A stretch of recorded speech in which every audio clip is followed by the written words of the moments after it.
Botticelli hits my confidence. Botticelli and Raphael, shirts and trousers. எனக்காக நீ வாழ்ந்தால் போதும்.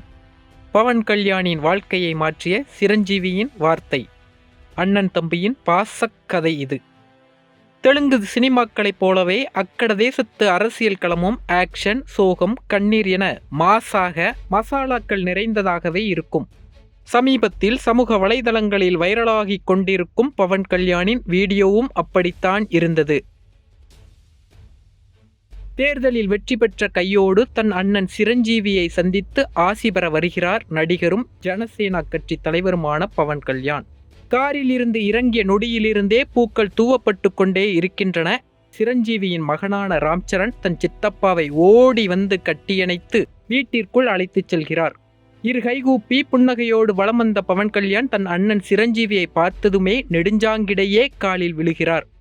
ஆம், அரசியல் மேடைகளில் கை உயர்த்தி சொடக்கு போட்டு சவால் விடும் அதே பவன் கல்யாண் தான் காலில் விழுவது என்றால் ஒப்புக்காக ஏனோதானவென்றல்ல, உளப்பூர்வமாகவே காலில் விழுந்து ஆசீர்வாதம் வாங்குகிறார். அண்ணனிடம் ஆசீர்வாதம் வாங்குகிறார். இதில் என்ன பெரிய விஷயம் இருக்க போகிறது என எல்லோருக்கும் இயல்பாக கேட்க தோன்றும் தானே. ஆனால் பவன் கல்யாணுக்கு சிரஞ்சீவி அண்ணன் மட்டுமல்ல. இன்று இவ்வளவு துள்ளலோடும் துடிப்போடும் இருக்கும் பவன் இளமை காலத்தில் அப்படி ஒன்றும் சிறப்பாக இல்லை. பல இளைஞர்களுக்கு இன்று இன்ஸ்பிரேஷனாக இருக்கும் பவன் கல்யாண் முழுமையாக நம்பிக்கையற்று சாகவும் சென்றார். ஆம், அவரை மீட்டவர் சிரஞ்சீவி. அது மட்டுமல்ல, அண்ணன் கோட்டை விட்ட இடத்தை பிடித்த போதும் இது உனக்கானதுதான் என அந்த வெற்றியை ஒப்புக்கொடுத்த நொடி அது. ஆஸ்துமா இருந்ததால் பாதி நாட்கள் பவன் மருத்துவமனையிலேயே இருக்க வேண்டிய சூழல்.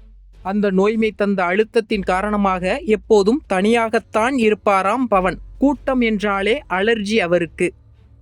தவிர அவரின் 17 வயதில் பொது தேர்வும் வந்தது. இன்னமும் அழுத்தமும் சோர்வும் பவனை சூழ்ந்து கொண்டது. அந்த நேரத்தில் வீட்டில் இருந்த தன் அண்ணன் சிரஞ்சீவியின் கைத்துப்பாக்கியை எடுத்து தற்கொலைக்கு முயல்கிறார் பவன் கல்யாண். நல்வேளையாக அந்த நேரத்தில் பவன் கல்யாணின் மற்றொரு அண்ணனான நாகேந்திர பாபுவும் அவரின் மனைவியும் அங்கு வர காப்பாற்றப்படுகிறார் பவன் கல்யாண். வீட்டுக்கு வந்த சிரஞ்சீவியிடம் இந்த தகவல் சொல்லப்படுகிறது. சிரஞ்சீவியின் அப்போதைய வார்த்தைகள்தான் இப்போதைய பவனின் வாழ்க்கைக்கு அச்சாரமாக இருந்தது என்றே சொல்லலாம். ஆம், பரீட்சைக்கு படித்து நீ பெரிய மார்க் வாங்க வேண்டாம், வேறு எதுவும் சாதித்தே ஆக வேண்டும் என்கிற எந்த நெருக்கடியும் உனக்கு இல்லை. அண்ணனுக்காக நீ வாழ்ந்தால் போதும், வேறெதுவும் செய்ய வேண்டாம்.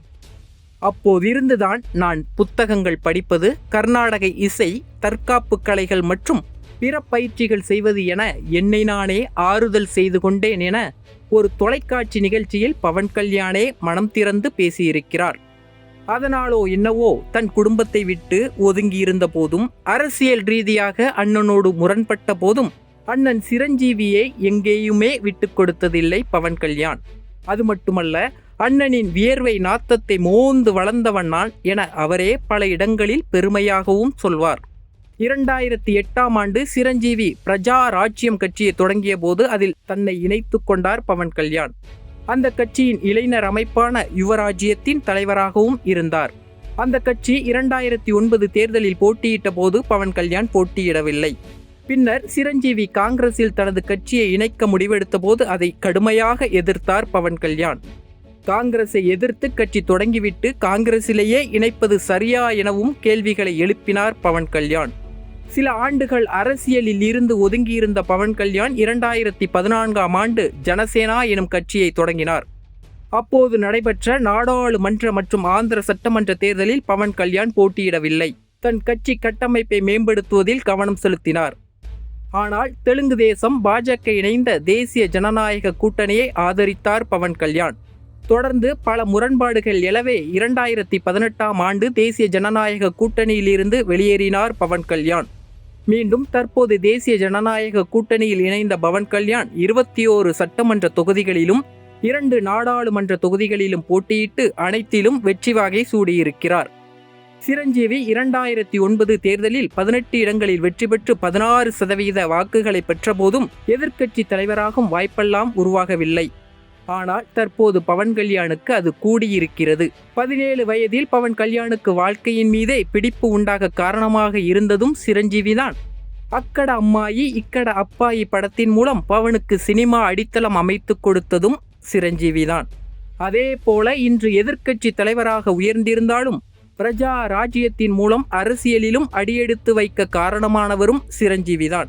எனில் அப்படிப்பட்ட அண்ணன் மீது இப்படி ஒரு பாசம் எப்படி இல்லாமல் போகும்?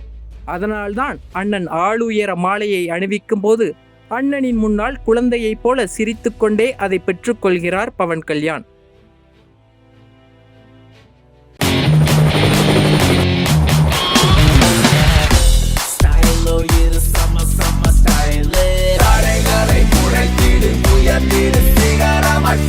ஃபிட்டான போட்டிசலி இருந்தா கான்ஃபிடென்ட்டா என்ன வேணாலும் செய்யலாம். Botticelli, it's my confidence. Botticelli and Raphael, shirts and trousers.